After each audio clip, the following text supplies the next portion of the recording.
Hare Krishna, thank you for joining today.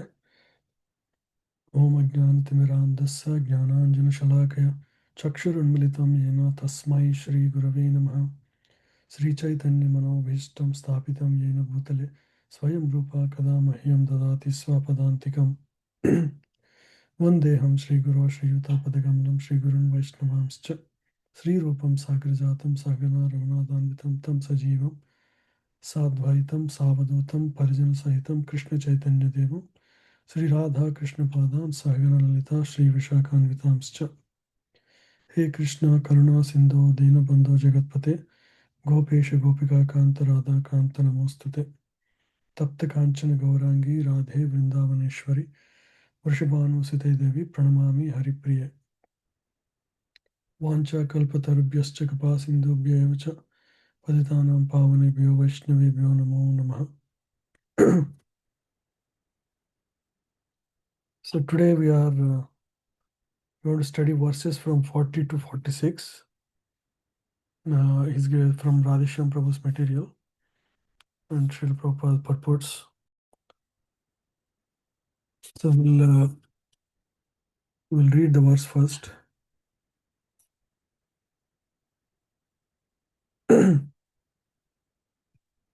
Neha Bikramana Sosti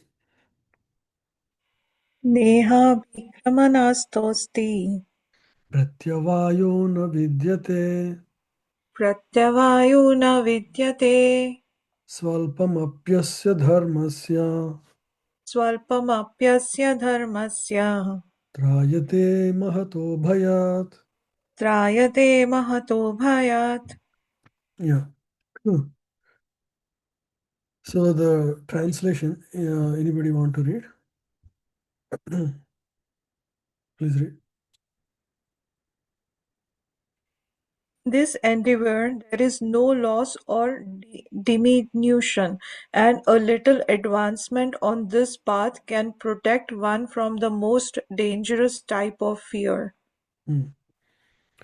So here Krishna is speaking about the path of devotion service. If anybody performs even a small endeavor in this direction, that will stay with him, all through his lifetimes. It's not just generally in this material world, whatever we do on the material plane will be lost with the loss of the body. Like, for example, somebody is a rich man, but all his riches will be ended at the end of his life. Even if he's the richest of the country, he has to start from zero in his next life. Right? All the education that we learn, material education, that is also lost. So anything material in this world is lost at the end of his life, at the end of one's lifetime. But anything spiritual, any progress made, even if one chants the holy name even once, that will carry on with him for the next The life. next slide. So that is the difference between material endeavors and spiritual endeavors. So in this endeavor, in spiritual endeavor, there is no loss or diminution. There is nothing goes away from you. It's always a gain, positive. A little advancement on this path can protect one from most dangerous type of fear. A little advancement one makes in the spiritual path can protect one from most dangerous type of fear. Generally, what is the most fear one should be really be afraid of? What is that everybody is afraid in this world? Death. Death. Yeah, absolutely, you're right, Sanal. So death is the most fearful thing. And the other thing is, especially, all of us understand that we are soul. After the death, one will take birth, and we don't know what body one will have, right? So birth after the death is also a big fear. We don't know what will happen after death. For materialistic people, they say, oh, we don't know what happens after death. But for devotees or spiritualists, no, there is a birth after death. And in that birth, what will I be is a question. But if one takes to spiritual path, even if he makes little progress, even if he chants holy name even a few times in his lifetime, one is assured of a human form because he has already made some progress and he has to be given an opportunity to continue on that path. Right? So if you have made some progress, your progress, if you have made say 30% progress in this lifetime, your progress is ought to begin from 31%. There is no diminution. There is nothing like you will go back to again 20. There is no reduction. It only goes up. Once you start, it is a journey towards the end. There is no going back. One may temporarily go back, but out of sinful activities, but otherwise, again he'll be reinstated. So Arjuna was afraid to, he was not committed to fight still. Uh, so Krishna spoke about dutiful performance without attachment in the previous verses. He introduced the concept of soul. But he still has this fear. I am going to kill my teachers. I'm going to kill my relatives, and that killing will cause sin upon me. So I am in this whole process. There are so many innocent people that get killed. There is going to be sin by that. So this endeavor of fighting is going to give both happiness and misery. It's a mixed results. So Arjuna is still hopeful if we should just give up all action, forsake all action, and retire to forest as a sage and are a mendicant and lead a sin-free life. So this fear of sin is still lingering. The doubt is still persisting in the mind of Arjuna. So that's why Krishna is speaking about these verses. That even if you make little progress in this endeavor, now what is Krishna saying? Actually, Krishna is going to say that there is no sin in this fight for you because you are acting under my instruction. Yeah. So here, the reason for sin is actually the desire one will have. In the case of Duryodhana, the desire is to be the king of the entire world. He was singularly focused on fulfilling his desire to be the sovereign hero of the entire world, be the ruler of the entire world. On the other hand, even Arjuna was attached to, uh, you know, giving up all inactivity. He's attached to inactivity. He wanted to give up his duty of fighting and want to retreat to the forest. So both are extremes. One doesn't want to perform any inaction, Arjuna. On the other side, Duryodhana, who is fully desirous of fighting for his own pleasure. Yeah. So both are actually sin. So Krishna is going to introduce the idea of desireless action. This is a very powerful concept in Bhagavad Gita. When one performs desireless action, it is not contaminated by sin. It's an uncontaminated action. Yeah. So just as attachment is the root of misery, if you are attached, then only you will face misery. Similarly, the root of sin is desire. You cannot perform sin without you having a desire to enjoy for yourself anything in life. So the trick is to perform an action without any desire, we should try to conquer this desire. For example, when Srila Prabhupada was starting the temples all over the world, he was never, feeling that I am starting so many temples. He was always feeling that I am acting on behalf of my spiritual master. And all of you who are following my teachings are all sent by my spiritual master. He was always using the word on behalf of my spiritual master. I have come here on the order of my spiritual master. If you read Prabhupada Leelamrita, you will find this constant theme everywhere in all his actions. Even he was writing Mark and Bhagavad Dharma in his voyage to the west in Jaladuta. There he wrote a beautiful song as well. So in that also he would talk about, you know, I'm acting on your behalf, O Lord. I'm acting on the behalf of my spiritual master. I don't know why I am being brought to this land of West. I'm old. I have no power. If you think this is right, may my words uh, become, get the power to uh, bring good fortune in the lives of the people of this world.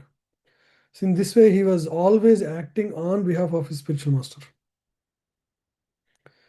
I vividly remember whenever my spiritual master does initiation. I'm just remembering this word that he specifically uses. And when he was giving diksha to any person, it is never that he is giving diksha. He would always say these words, on behalf of Srila Prabhupada, I will give you the name, like that. I remember very well, vividly. So this spirit of acting on behalf of Guru, on behalf of, this is common everywhere, right? Even for example, in this world, even when countries fight, there is no sin for the soldier because he acts on behalf of the um, order of the government of the country. So sometimes even a judge gives punishment to a person. He will put a person in the jail for 10 years, or he will award a person, $10,000. For what? It is not according to his desire.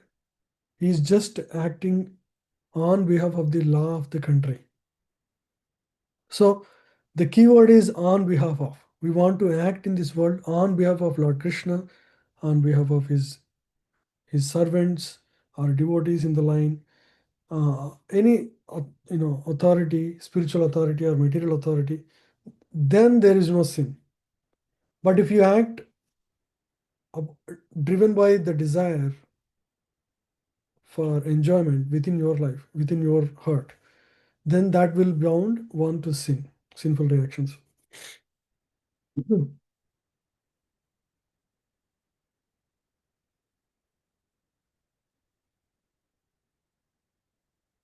Yeah, so judge sometimes passes death sentence and the person will be hanged. If you do it outside, if you hang any person, you will get sin without any, if you do act upon your desire. But a judge would not be getting any sinful reaction for his actions because he was acting on behalf of the law of the land. Lord himself destroys the universe, universal dissolution at the time of pralaya. At the end of there is a mini pralaya at the end of four yugas, chatur yugas, and there is another mahapralaya at the end of the day of Brahma. But there is no sin uh, to the Lord. He's just uh, he is beyond any sin. So the key is desireless action is the anesthesia which enables man to perform his duties in this world unsoiled by sin.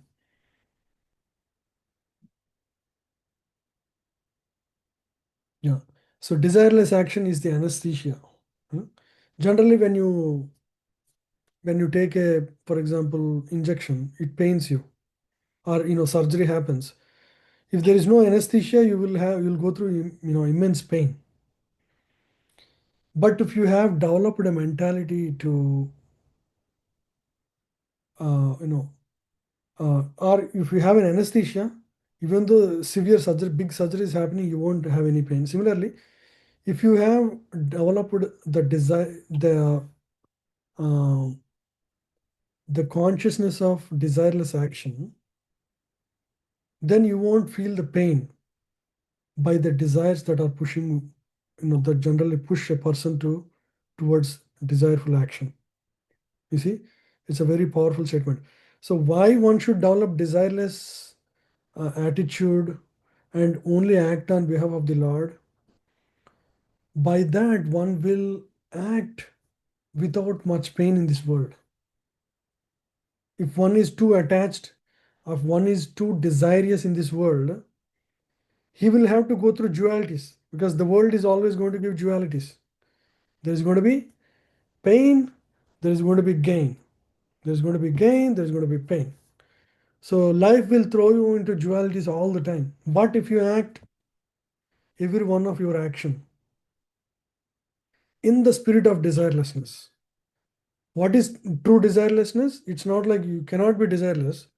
You act on behalf of the spiritual master, or you act on behalf of the Supreme Lord, then that is actually, it's not by your desire. You are just being dutiful, and such action will not be soiled by sin. Makes sense, I suppose, right? So here we discussed in this verse how even a small progress in the path of devotional service can save one person from the greatest misery. So here is a Azamila, is a great Brahmana, born in a very cultured family. He is born in Kanauj, UP, Uttar Pradesh. He learned Vedic mantras from his very young age. Had achieved sacred thread.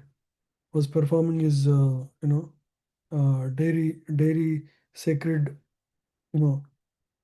rituals. One time he goes to forest to fetch flowers for the worship of the Lord. And in that trip, while returning, he actually sees a man and a woman embracing each other in a very uh, in a very, what do you call, lusty scene. It's a very lusty scene that he sees. And suddenly, when one encounters such things, what can happen is the desires that are, you know, sleeping, the material desires to enjoy, the sleeping can arise. So that's what happens to Azamila. As soon as he saw her and him, he also got the desire, and he did not stop there. He would start watching them for some time, and then he goes back to his home, and he was bent upon enjoying this woman in the same way as that other person is doing. So he would give up his he would throw away his parents and chaste wife, and brings uh, this this woman to his home, and uh, he would start living with her, all his next many years. So now almost he had spent his now he reaches about 80 plus years, and he had like almost 10 children with that lady. and the youngest one he names as Narayana. And he's almost now on deathbed. He's passing his last days. One time, when he was, little bit asleep, suddenly the time to leave the body comes, and a dangerously looking Yamaduta suddenly arrive to, to take his soul out of his body. Afraid of the scene, he immediately chants the name of his son, because he was attached to his youngest son, and he named him Narayan.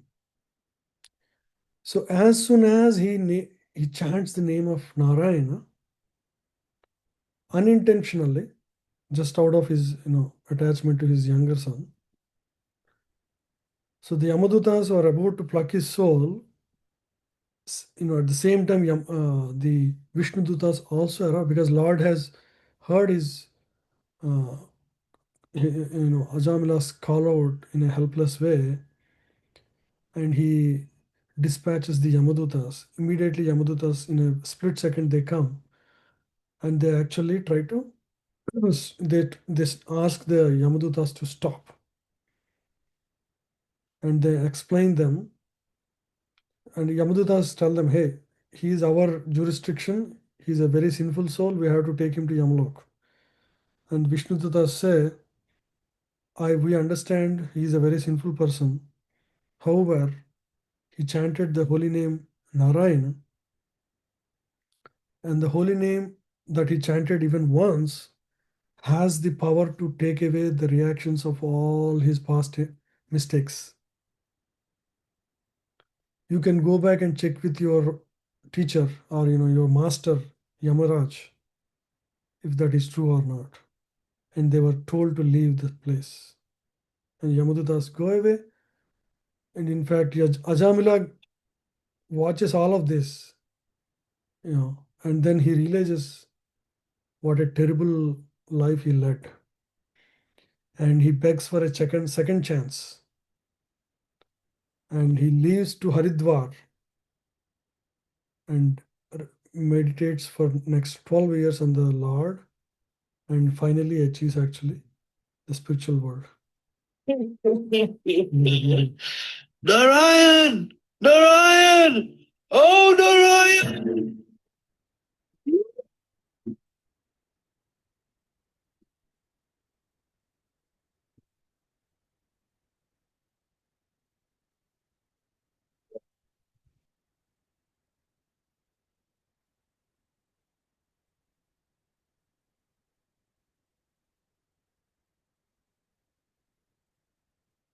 This man alone. The dares to challenge us, for we are the Yamadutas. So in this way, Yamadutas were sent back, and Ajamila spends next to 12 years, taking Ganges bath every morning and chanting whole day and night. And in this way, after 12 years, Vishnudutas come and they take him on board in a nice, Viman, and they all, take him to the spiritual world.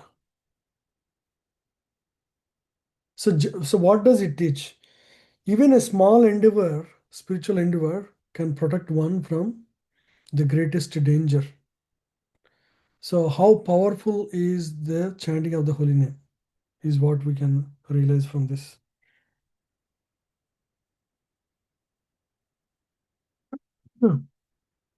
So thus, by this example, Lord has given a very simple and straightforward religion to practice day in our day-to-day life, right? Even to a limited extent will yield great results. So now we understand the importance of chanting the holy name. So we should not take it lightly. We should, definitely we should not forget to chant even a single day.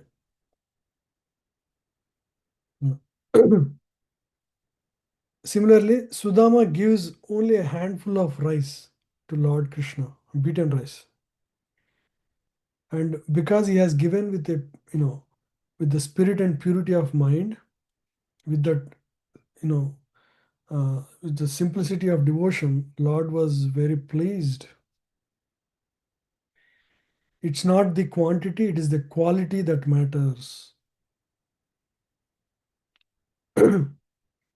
So even a little deeds bearing the stamp of devotion are more fruitful than scores of others performed without.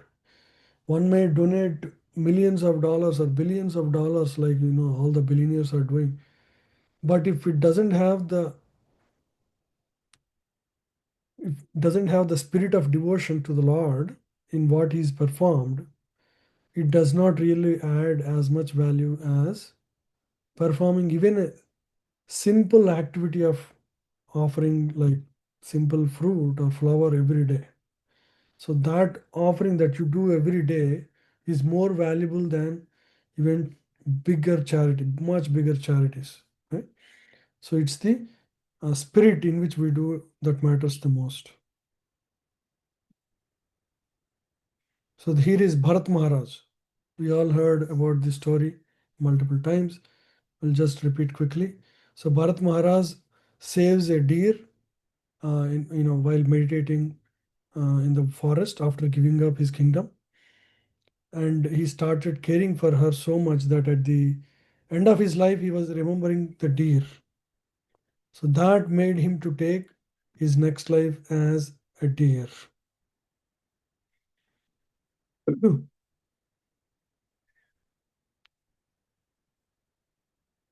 Yeah, so yeah, you can see from his life what we can learn. He started his devotion life in his first life, and because he, towards the end, he remembered about the deer, unfortunately, because of his consciousness, he had to take birth as a deer. But he still remembered his past devotion service, even in the body of a deer.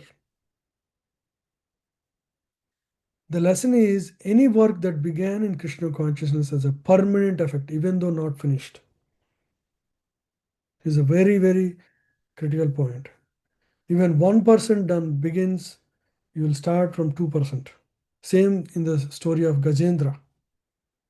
He was a king, leaves the body, in the next life he still remembers the prayers.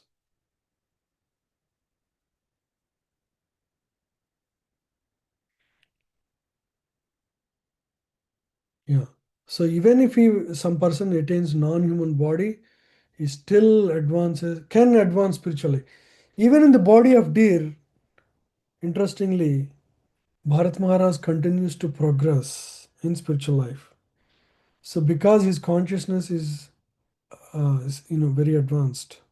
So he was born in the Kalanjara mountain forest as a deer. He doesn't stay there for long because if somebody stays in their native place, he gets to pampered by parents, relatives. He gets go to movies here and there. So he gives up his native place and goes to where? Goes to Pulaha Ashram in the in the forest nearby. He goes to Pulaha Ashram where great sages perform severe austerities every day. And he started performing austerity by eating dry grass. He didn't enjoy green grass at all. He wanted to keep himself austere. And in the association, he was associating with Pulhashram devotees. And in this way, he started, even in that body of deer, he started experiencing spiritual emotions. Can you imagine? Even in the body of deer, one experiences spiritual emotions. And so, in this way, he led a very pure life. So, it means that he continued to grow spiritually. And in the next life, he is born in the family of a Brahmana as a pure devotee. From the beginning, he was a Sthita Prajna, liberated soul, right from the beginning. Yeah. So the dear body has given him awakening. He awakened to through repentance. Yeah. So in this way, one will continue to progress in his spiritual life. There is no loss or diminution in this endeavor, spiritual endeavor. So as Jada Bharat, he instructs Maharaj Rahugana on the knowledge of the soul, and everybody surrenders to him. There is no loss or abhikrama, no negative results. Pratyavaya. Chant, there is no negative result. Anytime you chant, any time of the day, any place, no place, time, circumstance, nothing stops. Anywhere you can chant.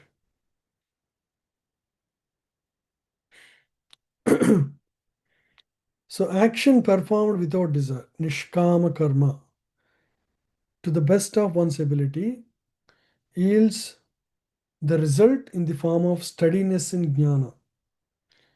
Ideal performance of action is acting for the pleasure of Krishna. But if one cannot reach that stage, at least act without desire, nishkama karma. The second level is nishkama karma yoga. The first level is act on behalf of Krishna, act for the pleasure of Krishna. But if you do not have that desire, that love, that attachment to Krishna, at least perform desireless action or niskama karma yoga. Don't do it as a duty, not by not being attached to the fruits. Yeah, this is another beautiful verse. Vyavasayatmika buddhir. Please read, anyone. व्यवसात्मिका बुद्धि Ekeha kuru nandana एकः कुरु नन्दन bahu shakha hyanantasya बहुशाखाभिरन्तश्च buddhayo vyavasayinam. बुद्धयो व्यवसायिनः. Yeah, please read the translation. Those who are on this path are resolute in purpose, and their aim is one. O beloved child of the Gurus, the intelligence of those who are irresolute is many branched. Yeah.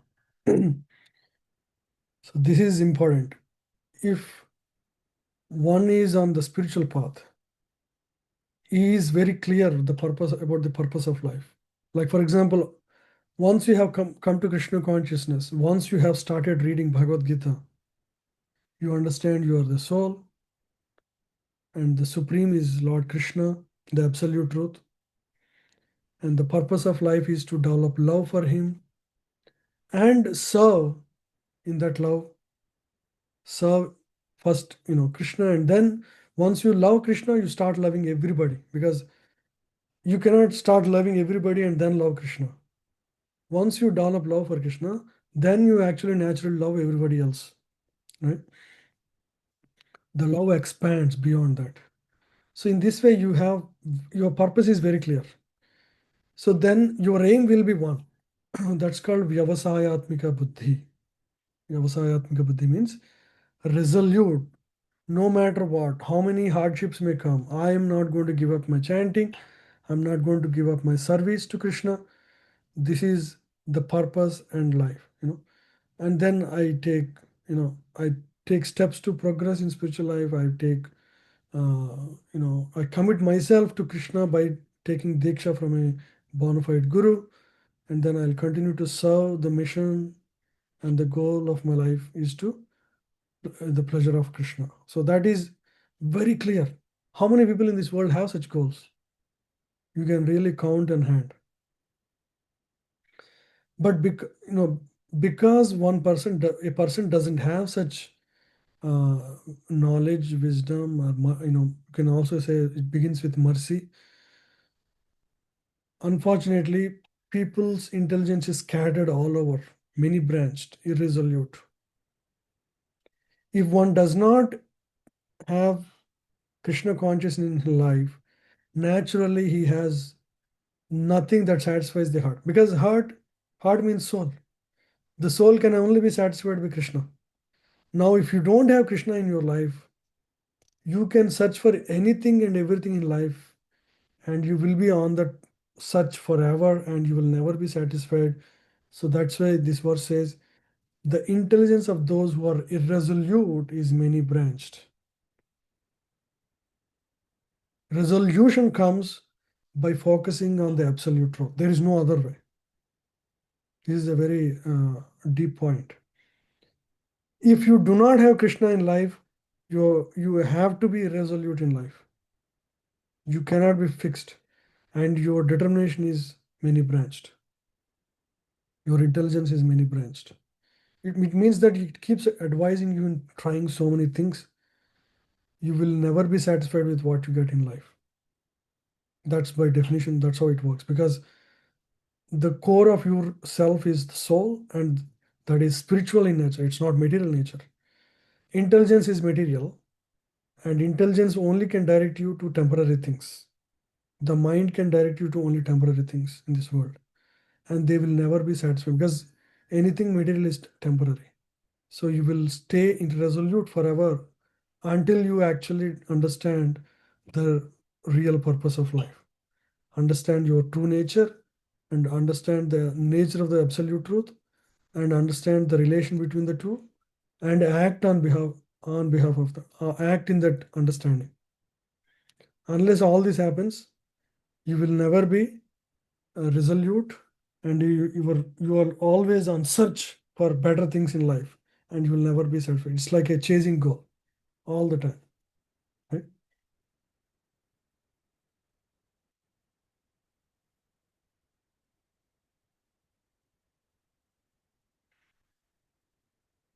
So there are many important lessons in this particular purport. Definition of faith is given: strong faith that Krishna consciousness will elevate one to the highest perfection of life. This is called Vyavasayatmika intelligence. Now bringing it to practical advice, right? So this is the practical advice. If you understand you are a soul and there is absolute truth or God, and your purpose is to connect, how do you do that? In today's day and life, in today's age, the best way is to develop Krishna consciousness, right? So if I do that, my intelligence is fixed, my determination is fixed, and therefore I will head towards the highest perfection of life, right? So put in practical words, the verse translates to this: strong faith that Krishna consciousness in Krishna consciousness will elevate one to highest perfection of life. Yeah. So it means what? No obligation in material world. We do everything as a duty, no attachments to anything in this world. No longer endeavors for fruitive activities. Fruitive activities means, oh, if I do that, I will get this. If I perform this particular yajna, I'll go to the planet of moon. If I perform this particular puja, I will get, riches. If I worship Lakshmi, I get riches. If I worship Saraswati, I get education. So in this way, the mentality, the fruitive mentality, will be stopped once more. Because when one performs activities in Krishna consciousness, then he is not bound by dualities, no longer subject to dualities of good and bad. In conclusion, firm faith means renunciation of material concept of life. Once you have firm faith, you will not have any material conception of life. So there is no endeavor for enjoyment in this world. Yeah. So this we discuss soul and absolute truth.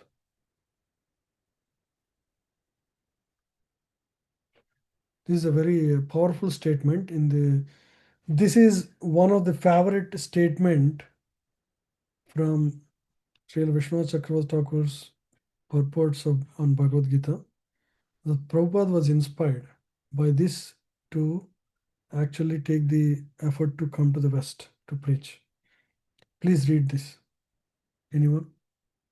Achyutabhai Prabhu, you have question? Yes, Rudy, I had a question about the desireless action. So you're saying that the highest action is if you are acting on behalf of Krishna, Mhm. and the lower level is desireless action. So, Prabhuji, like when we say desireless action, so somebody who's acting on behalf of Krishna, I understand, like he's guided by scriptures or spiritual master, but being just desireless is very tough because whenever you act, you have some goal in mind, some result in mind. So, uh, how can somebody be completely be desireless?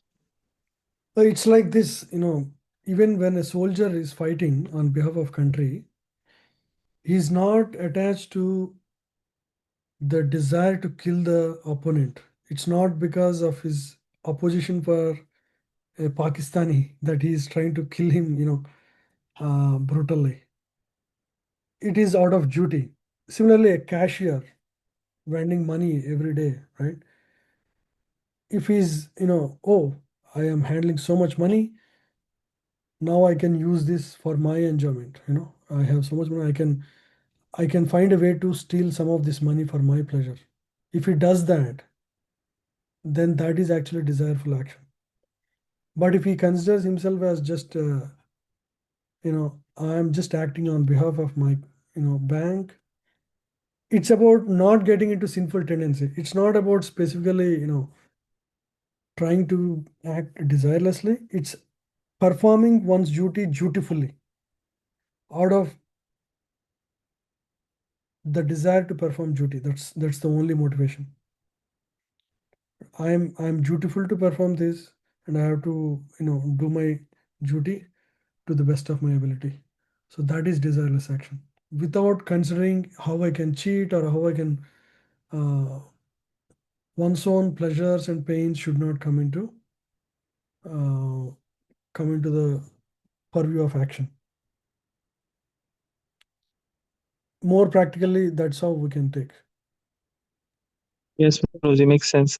And Prabhuji, like how can our daily work we can know that uh, that is under the guidance of Krishna? So we can, one conscious endeavor some devotees do. I also try to do sometimes, but I am not very regular. But always, before starting for work, you can pray to Krishna that, may my day be spent uh, in, in work that, ultimately pleases you. Pleases you in the sense that, towards the end, whatever results I get, I'll be able to use that for your service alone. That is the only motivation I'm performing this duty. So that's one way that, actually consciously every day uh, pray and start your work. And when get the opportunity to hear, you can hear lectures or, kirtans.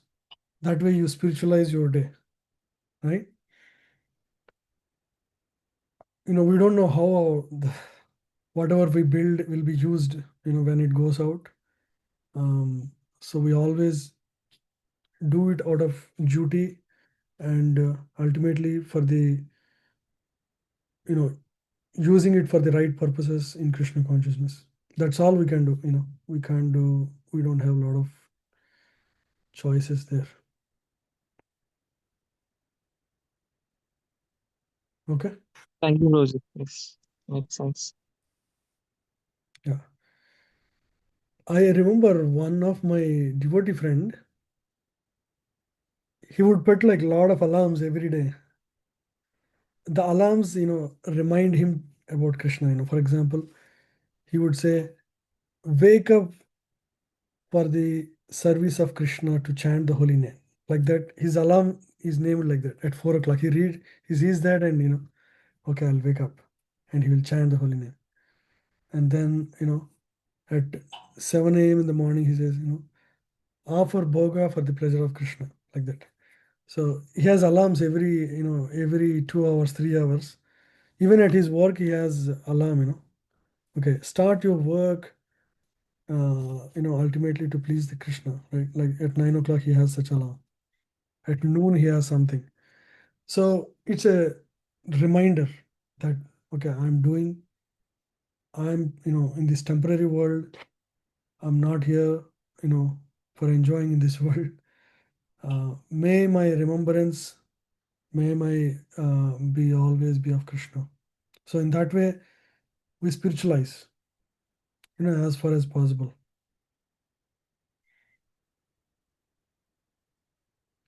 Make sense?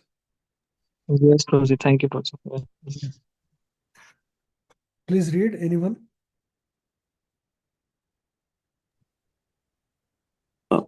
Shashwat Prabhu, yeah. Prabhuji. Yeah, can you read the Yeah. translation? The best kind of intelligence I can have is intelligence used in the service of Krishna. That intelligence is defined as fixed when it is intent upon my spiritual master's instruction, such as chanting the names of Krishna, remembering his activities, and performing service to his lotus feet. His instructions are my sadhana and my life, both in the beginning stages of bhakti as well as in bhakti's perfection stage. I desire only to follow his instructions. I accept nothing else as my life's work, even in dreams, whether I am happy or distressed. Whether the material world remains or is destroyed, I do not care. There is no loss for me. I simply must carry out the orders of my spiritual master. Fixedness upon his orders is determined intelligence in devotional service, and only by being fixed in his orders such determined intelligence is possible. Hare Krishna. Yeah. Especially he was moved by these last statements. I simply must carry out the order of my spiritual master. This is how, for Srila Prabhupada, this is a big inspiration. He came to the West in almost 1930s is when Srila Bhaktisiddhanta Saraswati Thakur left this world in early 1930s. And it took almost 40 years. And at the time, when Prabhupada met Srila Bhaktisiddhanta Thakur the first time, he gave one instruction. He said, "You are an intelligent man. Uh, just after initial interaction, and Prabhupada was also speaking very good English. So he said, "You're fluent in English. Why don't you preach in the Western world? Take the message of Lord Sri Krishna to the Western world." And the same instruction in the form of a letter comes to Srila Prabhupada in early 1930s, just a week or 2 weeks before Srila Bhaktisiddhanta Thakur leaves this world. So that was instilled in the heart of Prabhupada. Prabhupada was a married man. He had children, business, even relatives, lot of family members to take care, and he led his business. He took shelter of, he was initiated, and then he was helping in the Gaudiya Mata started by his spiritual master. And in this way, about 40 years he spent as a Grihastha after this incident. But the instruction was instilled in the heart. And he executed that when, at the age of 60, 68 or 69, when he was, completed his responsibilities. So I simply must carry out the orders of my spiritual master. Fixedness upon his orders is his determined intelligence in devotion service, and only by being fixed in his orders, such determined intelligence is possible. So fixed in his orders, then such determined intelligence is possible.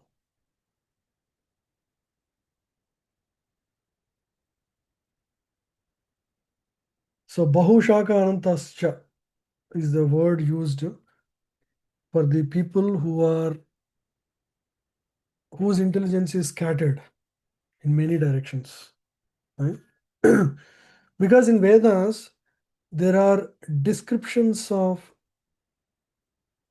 various fruitful results that one can achieve through performance of yajnas and pujas and dhanas.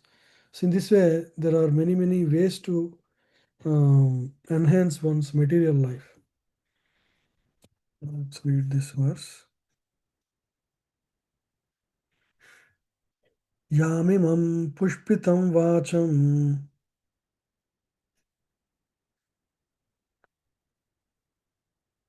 Yamimam pushpitam vacham Yamimam pushpitam vacham Pravadanti avipaschita pravartanti avipaschita Vedavadarata pardha Vedavadarata partha Nanyad astiti vadhina Nanyat astiti vadina Kamatmana swargapara Kamatmana swargapara Janma karma falapradam Jarma karma phalapradam Kriya vishesha bahulam Kriya vishesha bahulam Bhogaishwarya gatim prati. Yogeshwarya gatim prati. Please read. Men of small knowledge are very much attached to the flowery words of the Vedas, which recommend various fruitive activities for elevation to heavenly planets, resultant good birth, power, and so forth. Being desirous of sense gratification and opulent life, they say there is nothing more than this. Yeah. So those who are attached to the flowery words of Vedas, flowery words are, the promises of Vedas that so and so material benefits can be attained, fruitive activities. So they get stuck there. But actually, Vedas have much deeper to offer, much better fruits to offer. But these people, they get attracted to the smell of these flowers. They get stuck at the flowers. They don't enjoy the real fruits. They just smell the mango flowers. They're happy with that, and they think that achieving heavenly planets, good birth, money, power, these are the best. Nothing else, nothing more does Vedas have to offer. So they think that this is the highest. This is the but actually, why Vedas do that? To give them faith that there is there is a higher there is a higher power, and they can fulfill anything.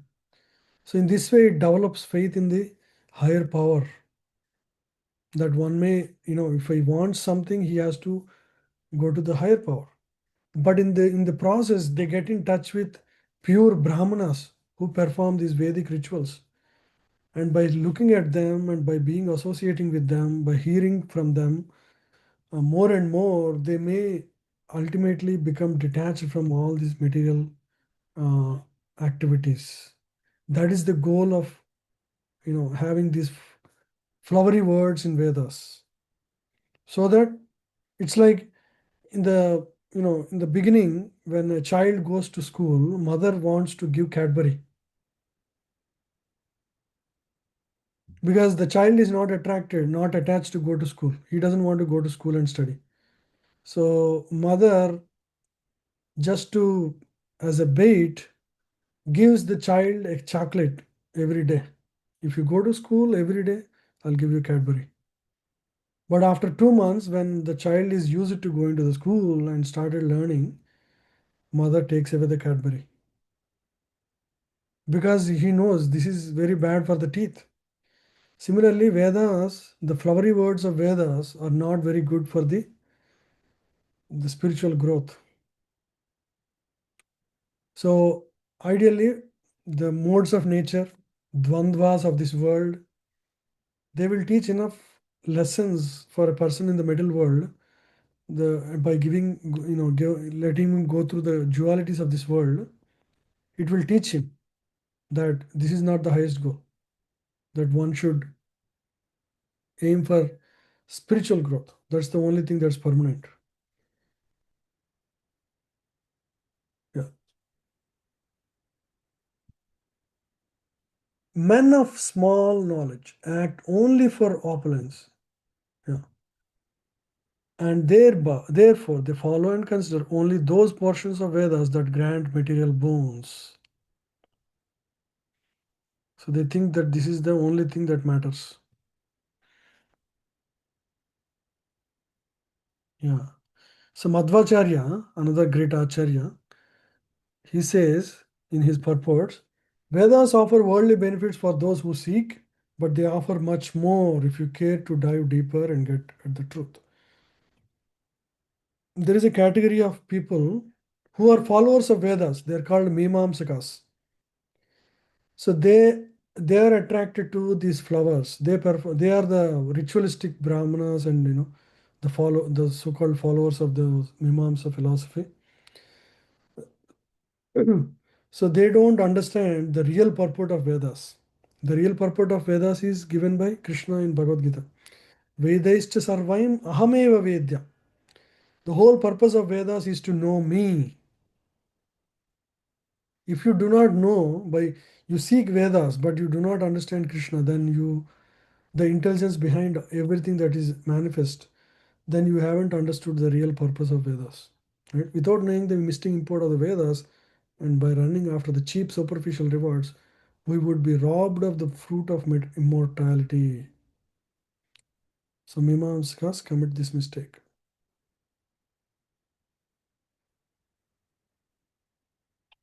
So you see the way Vedavadvratas, those who perform these yajnas for temporary benefits in this world.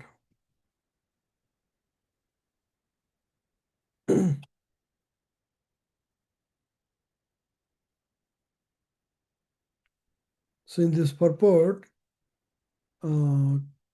first time Krishna mentions the Vedas to Arjuna. He tells Arjuna to give up his karmakanda mentality, or the idea of using the Vedas for many sacrifices aimed at pleasing various demigods to gain temporary fruits and benedictions such as sons, health, wealth. Of course, Arjuna is not inclined for this. He was just telling.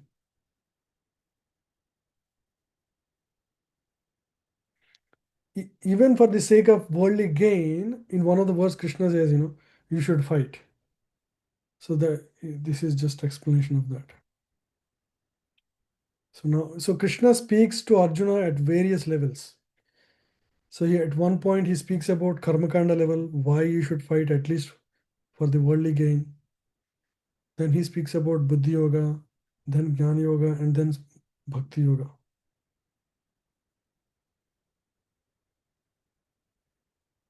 So these are various karmakanda activities.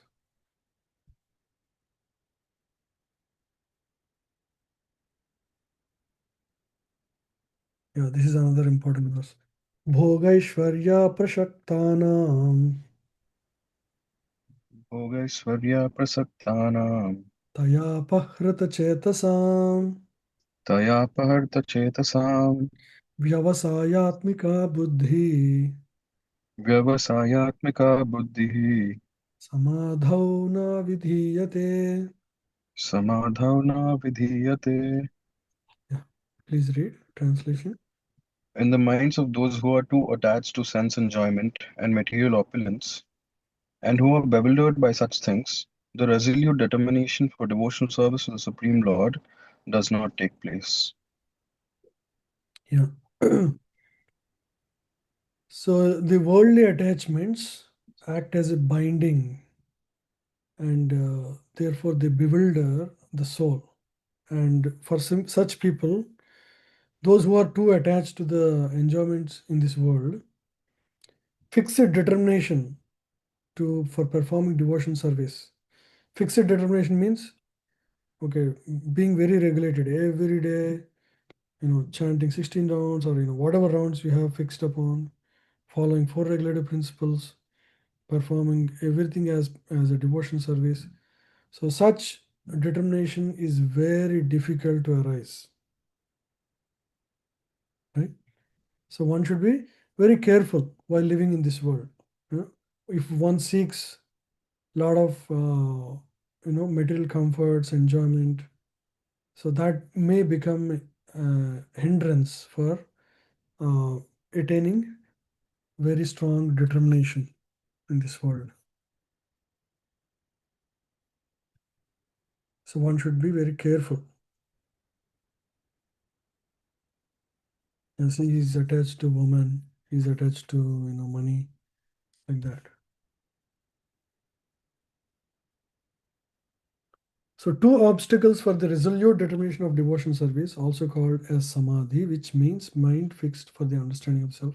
Sense enjoyment. Enjoying senses means through eyes, ears, skin, like that. And then material opulence.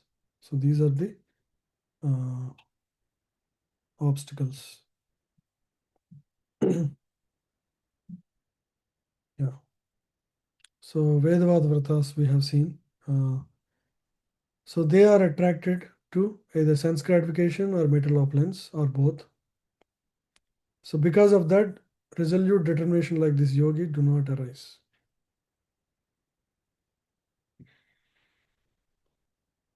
And what happens? Sense gratification means what?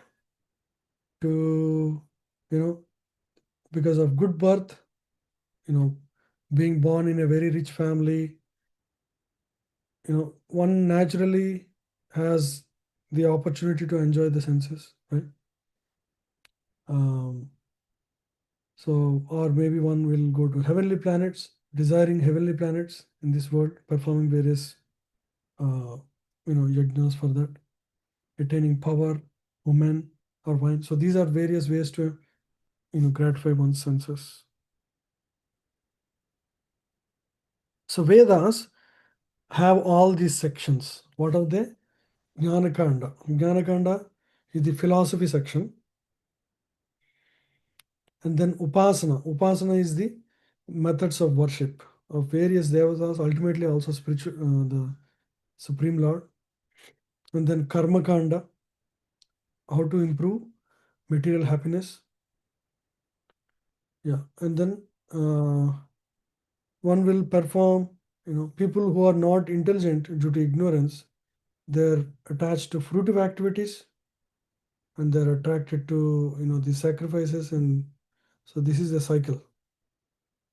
They end up just trying to improve their material life.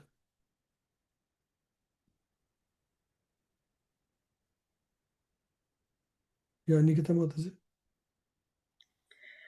Hi Krishna Prabhuji. Mhm. Prabhuji, my question was like when we start thinking about our retirement and saving money and all that.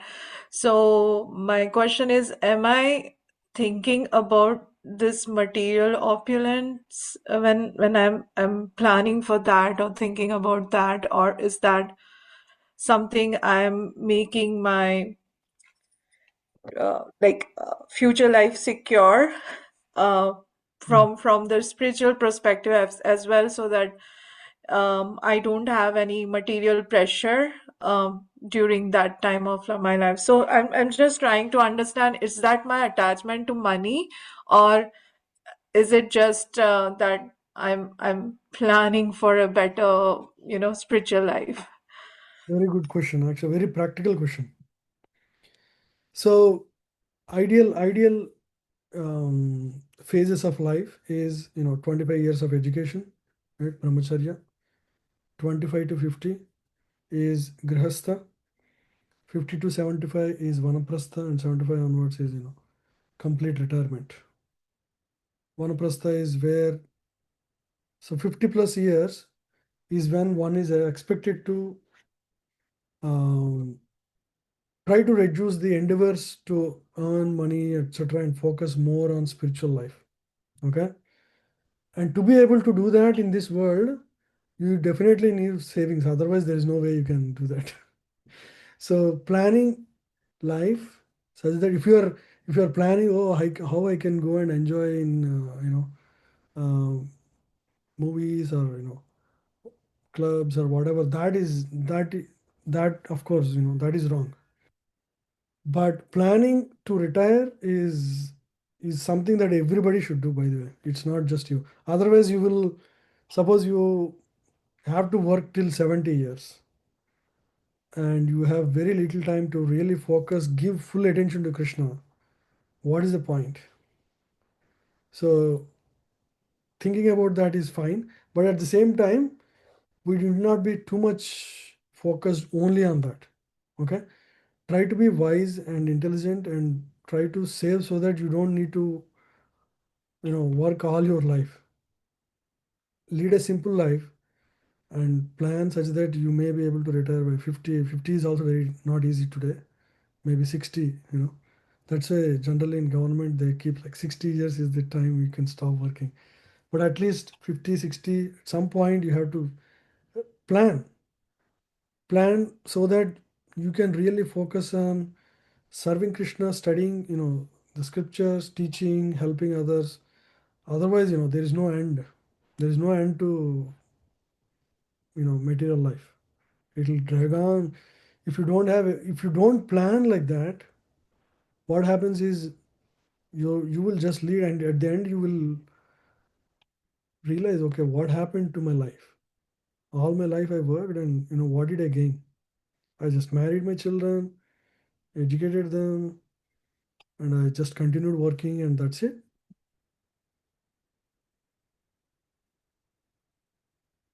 So definitely we should plan such that you don't really need a job to live rest of your life. At some point we all have to um, we have to plan very carefully what is the exact. So Radheshyam Prabhu says you have to plan very clearly, very meticulously at what age you will come out. Enough is enough, that's it. And focus on chanting sincerely, purely, and serving sincerely, whatever. But without proper planning, that's not possible. So we have to get to the details and nail it properly. So how every month will be spent after that. So definitely that's not wrong, Mataji. Everybody has to do, and in fact, everybody has to have a clear plan when he's going to get out of this. Okay. Okay, thank you, So Prabhuji. Yeah. yeah, youngsters, all of you rest. We're all in 40s, but many of you are young. So definitely you should plan that. Otherwise, there is no end. Middle world will keep you busy all your life.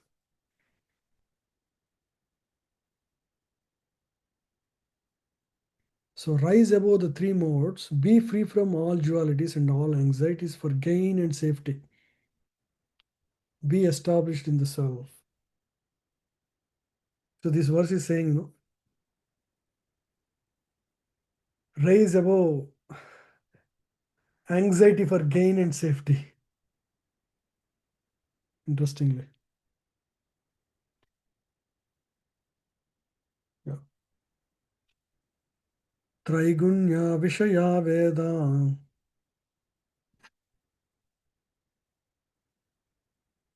Please read. Traigunya Vishaya Veda. Nistraigunya Bhavarjuna. Nistraigunyo Abhavarjuna. Nidvandvo Nitya Sattvasto. Nidharvan Nitya Sattvasto. Niryogakshema Atmavan. Niryoga Shema Atmavan.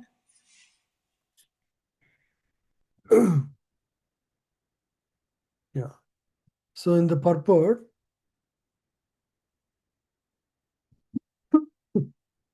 so this is an instruction for anybody who is on the spiritual path. In Vishwanath Chakravarti Thakur purport, it says, give up all sadhanas of dharma, artha, kama, and moksha. The four things that everybody is supposed to follow. Dharma, artha, kama, moksha. So, and just take shelter of Bhakti Yoga. So this is what Vishnu Chakravarti Thakur in the purport says. Because material activities in this world involve action, reaction. The reactions will bring you to this world again and again. There is no end to it. You don't know how many millions of lives you have led in this material world. This is not your first time you are here in this world. Now that you have come to this path of spiritual life, understand that you're a spirit soul and you have a connection with the Supreme Lord. Now that you have this basic understanding of about life and spiritual life, right? Now you should best utilize this human form of life to achieve the highest goal, right? Yeah. Yeah. So Vedas deal with these three modes, means these flowery words and all, so that it will encourage the soul to gradually elevate. First, give the faith. Yes, Vedas work. It's a empirical science. You do this experiment, you get the result, right? Like in experiments. So similarly, if you perform these yajnas, pujas, you get those results exactly like what is mentioned. That will give you faith in God, and don't stop there, because it's still a jewel. The world. You have to get out of the world ultimately, right? So yeah, so that's the goal. So karma kanda is sense gratification, leads to sense gratification. And by performance of karma kanda in the, one will get in uh, close association with brahmanas as well as scriptures. Through that, he will get slowly purified and enter, he will gain the knowledge, he will enter, graduate to Jnanakanda level. There he will ultimately realize, oh, all these endeavors are temporary and useless. Uh, Slowly he will develop with the jnana about God, about himself. He will develop slowly detachment.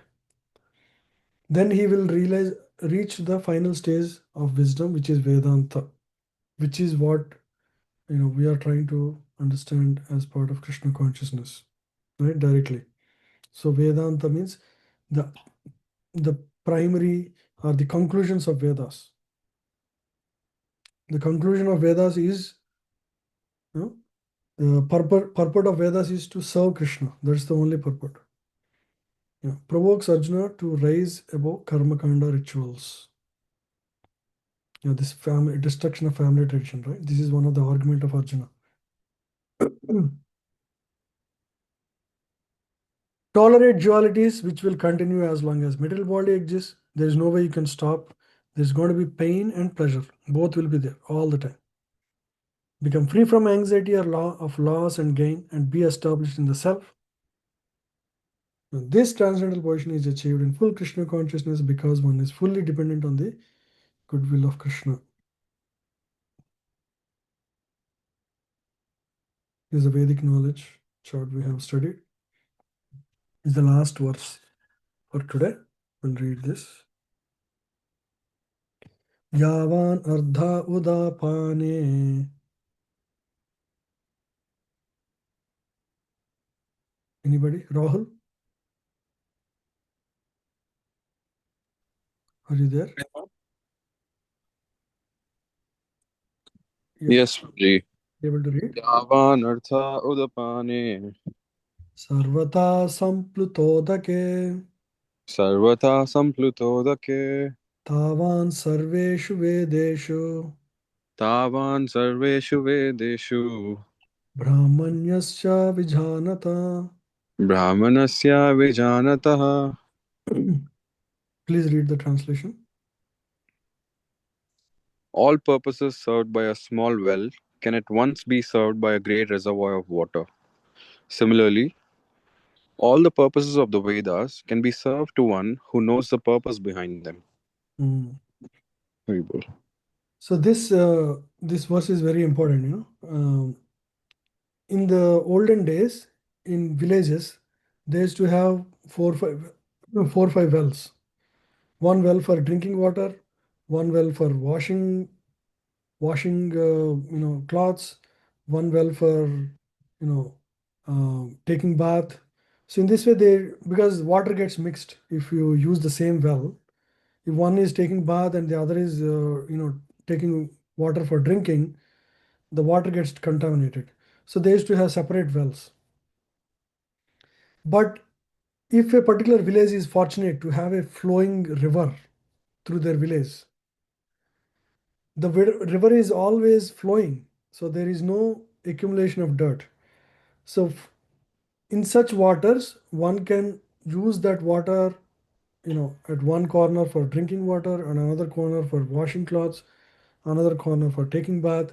So in this way, one can use the same well for multiple purposes. Same river water, because it's always fresh. So similarly, instead of going to various demigods, one can go to the ultimate supreme. There is no need to separately go to Saraswati Devi, Lakshmi Devi, or Lord Shiva, Lord Brahma, or Ganesha. In this way, you can directly go to the absolute truth, the supreme Lord, Vishnu or Krishna or Narayana, Rama. So in that way, so all the purposes are served by serving the supreme Lord directly.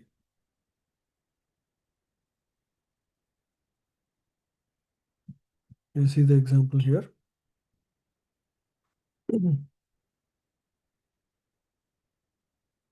So purpose of rituals and sacrifices of Vedas is gradual development of self-realization.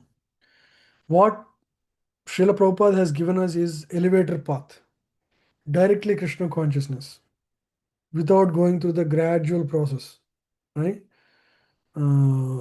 Because our life is so short, we don't have so much time to, try to go through the gradual process of Vedic rituals, beginning with Vedic rituals. Yeah. So the conclusion is revival of this relationship is the highest perfection. Revive our relation with the Supreme Lord. That's the highest perfection. Yeah. So conclusion is best way to fulfill the purpose of Vedanta philosophy is inoffensive chanting of the holy names. So at any cost, we should definitely endeavor to chant the holy name every single day. This is the best thing we do in the whole day. Okay. And as far as possible, try to focus on just hearing the holy name that you are uttering. That's called inoffensive chanting. Right? When we chant, it's just like, when you're talking to, say, for example, you're talking to, say, Prime Minister of the country. Will you be distracted at the time? No, we cannot afford to do that. So similarly, when you are chanting to Krishna, He's the Supreme Lord. He's the, so it's offensive to actually be distracted. But of course, it's not easy for our mind to focus. But as soon as it gets distracted, try to bring it back. Right? Inoffensive chanting of the holy name. Who is the highest Vedantist? One who takes pleasure in chanting the holy names. We may not have the pleasure right now, we don't have the taste, but it is a matter of time. Right? When you continue to chant, the taste naturally develops. Ultimate purpose of all Vedic wisdom is to take pleasure in chanting the holy name. So, the chanting itself is the most satisfying action, as one develops spiritually, right? There is nothing higher one can ask for. Yeah. Okay, so we are ending the class for today. Any questions?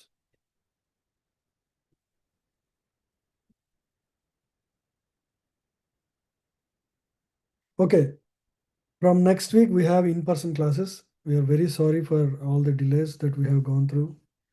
So please do come in person. I'm really looking forward to seeing you all. Okay, so from next week, please come in person. Thank you very much. Hare Krishna.